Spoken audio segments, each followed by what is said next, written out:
Tá. Beleza, pessoal. Começando então aqui nossa reunião semanal de alocação, cenários e produtos, semana do dia 27 de outubro a 31, última semana do mês, praticamente finalizando o ano. Começando com cenários e notícias, primeiro no ambiente doméstico. Bom, acho que o destaque da semana passada se concentrou na boa atuação do presidente Lula em evento na Ásia, né, ali na Malásia. Ele foi acompanhado de empresários, com destaque para o Joesley Batista. O Joesley conseguiu, pela JBS, estreitar uma relação comercial interessante com a Malásia. A Embraer também estava ali com o CEO, também com uma busca de estreitamento de relações, e já é sabido que o Joesley, inclusive, fez esse meio de campo dessa aproximação do presidente Lula com o presidente Trump, para discutirem a respeito das questões tarifárias e tudo mais. A gente teve aí uma sinalização de avanço, embora a gente ainda não tenha algo concreto em relação a isso.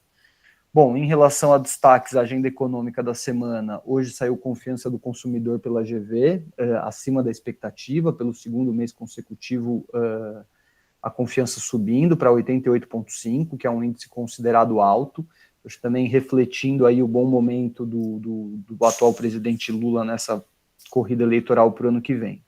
Amanhã a gente tem GPM de outubro e CAGED, né, que é a evolução de empregos, então é um dado importante para a gente ver aí o aquecimento da economia por conta da criação de novos empregos. E sexta-feira a gente tem vários dados relevantes aí falando sobre fiscal principalmente. Então a gente tem dívida líquida por PIB, balanço e superávit orçamentário, dívida bruta por PIB e também taxa de desemprego, complementando aí os dados da evolução de emprego pelo CAGED. Aí trouxe algumas notícias. Primeiro, né, governo tenta votar medidas fiscais em semana de esforço concentrado na Câmara. O Hugo Mota, presidente da Câmara, fez uma menção aí elogiando a atuação do presidente Lula nessa costura de novos acordos com o Trump. Então, acho que também o governo tem se aproveitado desse bom momento para tentar dar encaminhamento nisso. Depois do caducamento ali da MP sobre o IOF, o governo fatiou em 2 projetos de leis que estão indo para a Câmara para tentar conseguir arrecadar o que foi perdido com a queda da MP. Tem ali ainda a tributação de bets e de fintech, tirou um pouco o banco grande do balanço, então isso ainda está em discussão ali na Câmara, mas é importante. Lembrando também que a gente teve a aprovação lá como é que eu posso dizer, do benefício para reforma, que é na casa de 40 bilhões, então é mais um gasto aí do governo. O governo também tem tentado oficializar o pé de meia dentro do orçamento, que está fora, criando ali um fundo para isso. Então a gente tem mais gastos vindo e o governo de fato precisa conseguir arrecadar. O ministro Fernando Haddad, na semana passada, falou que desde 2015 vai ser o ano em que o governo vai fechar com o melhor balanço comercial e etc. Mas cabe lembrar que tem muita coisa que o governo está fazendo por fora do orçamento, aí tipo em manobra, então não é um dado tão válido assim.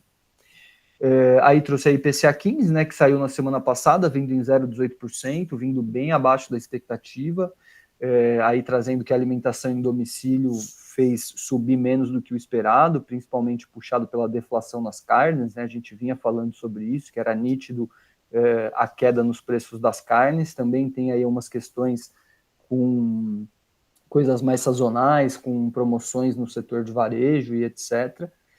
E aí trouxe aí o presidente aí do Conselho Nacional da Indústria, Ricardo Alban, avaliando a reunião entre Lula e o Trump como um avanço concreto para reverter o tarifaço. Né? Pensei em trazer, sabe, isso foi um assunto bem corriqueiro ao longo do fim de semana, principalmente, né? Então tinha não pronunciamento, né, mas essa fala do Hugo Mota sinalizando isso, tinha muita fala do governo falando sobre isso. Falei, bom, vou procurar uma chamada de alguém neutro, apolítico. Então, o presidente o chefe da questão da indústria falando sobre o progresso nessa questão tarifária, que deve ser muito positivo se de fato a gente tiver a reversão sobre isso. A gente teve Boletim Focus, mais uma vez queda na projeção do IPCA para esse ano, então trabalhando aí com 4,56, uma projeção de 2,16 para o PIB do ano e câmbio mais uma quedinha aí para 5,41, manutenção em 15% na Selic. Para 2026 também queda na projeção do IPCA para 4,2, queda também na projeção do PIB para 1,78, manutenção no câmbio em 5,50 e 12,25 para a Selic terminal do ano que vem. E para 2027, queda para 3,82 no IPCA, uma pequena alta e pouco expressiva para 1,83 no PIB, 5,50 também para o câmbio e 10,50 para a Selic, que já é a projeção há 37 semanas. Em relação internacional, a gente trouxe aqui, tanto na semana anterior quanto na penúltima, falando sobre o aumento das tensões comerciais entre Estados Unidos e China, envolvendo ali tanto parte de inteligência artificial, terras raras, chips, etc. O destaque da semana se concentrou tanto na aproximação quanto no andamento de acordos comerciais entre China e Estados Unidos. A gente viu um movimento interessante aí das bolsas globais por conta da diminuição dessa tensão. A gente viu na madrugada de ontem o VIX, né, que é o índice do medo ali caindo bastante e, consequentemente, a gente vendo valorização dos índices de bolsa mundiais, então acho que esse é o grande destaque. A agenda econômica dos Estados Unidos, a gente tem índice Redbook saindo amanhã, que é o total de vendas no varejo em comparação com o ano anterior, então é um pouco um termômetro aí tanto do crescimento de consumo quanto crescimento econômico, índice de preço de imóveis, vendas de novas casas e massa monetária agregada, que é sempre um dado importante para ver, que é o dinheiro em circulação, é o estoque de reservas de ativos financeiros, principalmente da pessoa física nos Estados Unidos. Quarta-feira a gente tem balança comercial de bens e também estoque do atacado, e a gente tem definição do FONC, que essa semana a gente não tem super quarta, né? A decisão do Copom é semana que vem, 3 e 4, então a gente só tem FONC nos Estados Unidos e também decisão do Banco Central Europeu. Quinta-feira a gente tem PIB do terceiro trimestre dos Estados Unidos, PCI, então um outro dado importante, a gente teve PCI na semana passada também vindo em 0,3 abaixo da expectativa lá nos Estados Unidos. Tem gastos do consumidor, balanço patrimonial do Fed e saldo das reservas do Fed, e sexta-feira tem o PMI pelo Fed de Chicago. Na zona do euro, quinta-feira está praticamente concentrado tudo que tem ali, então tem confiança de empresas de outubro, clima de negócios, expectativa da inflação ao consumidor, PIB da zona do euro do terceiro TRI, confiança da indústria, taxa de desemprego e definição da taxa de juros pelo Banco Central Europeu, e sexta-feira a gente tem o PCI na zona do euro. A gente viu também na semana passada uma apreciação nas cotações do petróleo, né, principalmente do Brent, muito por conta das sanções que estão sendo impostas à Rússia, meio que numa represália ali a essa guerra da Ucrânia que não acaba. Então, tanto a zona do euro definiu que compraria barris de petróleo a um teto de $60 da Rússia, então abaixo do que está sendo negociado como uma penalidade e também indiretamente para se beneficiar. O presidente Trump sancionou ali proibindo as transações comerciais com as principais petroleiras russas, que representam 5% da produção de petróleo no mundo, também congelou ativos dessas petroleiras nos Estados Unidos, então a gente viu essa apreciação. A Rússia veio e disse que, embora isso traria algum impacto financeiro, seriam impactos 100% contornáveis, e cabe lembrar que a zona do euro, a Europa como um todo, impôs sanções ao petróleo russo, que simplesmente mudou a rota e está sendo escoado para a Índia e China. O Trump impôs, né, junto com o Brasil, a Índia foi o principal país a sofrer represália comercial nessa guerra comercial que o Trump impôs contra o mundo, principalmente sob o argumento de que a Índia tem comprado petróleo russo, né? Não impôs nenhuma sanção à China, baseado nesse argumento, né, porque é um pouco mais delicado, mas é certo que essas medidas contra o petróleo russo não têm sido muito eficientes. Aí trouxe aí, né, também China anuncia acordo preliminar com os Estados Unidos antes do encontro entre Trump e Xi Jinping.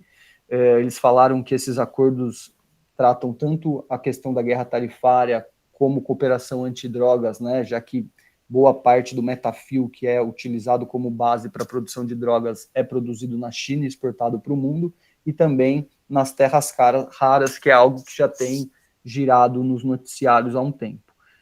Não saiu nenhuma prévia do que esse acordo, é uma coisa mais apalavrada, os acordos de fato vão sair e serão divulgados no encontro que eles terão também ali na Ásia, ali na Malásia.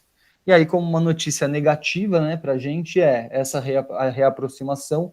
A China se comprometeu a retomar as compras de soja americana, né, que o Brasil estava sendo beneficiado nessa parte da guerra tarifária. Então, também acho que importante a gente analisar isso para ver como é que será a demanda dessa commodity. E aí trouxe também duas notícias falando de internacional. Primeiro, apesar das expectativas do peronismo crescer nas eleições do legislativo ali na Argentina, o Milei conseguiu um número maior, né, conseguiu mais 8 cadeiras no Senado e mais 41 cadeiras, se eu não me engano, no Congresso, na Câmara, mostrando de fato um apoio forte da população, depois de todo aquele escândalo com a irmã do Milei, de desvio de verba junto com algumas indústrias farmacêuticas, toda aquela questão que teve também do Trump indo lá e fazendo uma sinalização quase como uma chantagem de que se o Milei não ganhasse, se o partido da Frente Libertária não tivesse um aumento nas cadeiras no Congresso, que os Estados Unidos ia tirar o apoio, não ia que o FMI não ia emprestar dinheiro, tal, teve uma questão assim, e contrariando as expectativas, que tudo sinalizava que o Milei teria um enfraquecimento, ele teve um fortalecimento no Congresso, e isso traz novos fôlegos aí para as reformas, enfim, e para toda a política econômica que o Milei tem posto na Argentina. E aí, apesar, né, a gente também trouxe em relação ao cessar-fogo de Gaza, que tinha sido negociado, os dois lados, tanto o Hamas quanto Israel, tinham rompido com o cessar-fogo.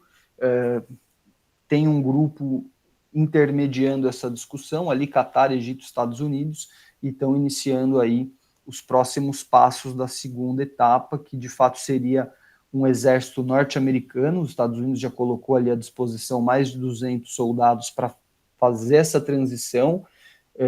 Em teoria, Gaza e a Palestina como um todo vai ser governada por um núcleo palestino, de fato, apolítico, com a supervisão ainda dos Estados Unidos, e ainda existe aquela discussão de colocar o Tony Blair como um ministro ali, pelo menos intermediando essa transição.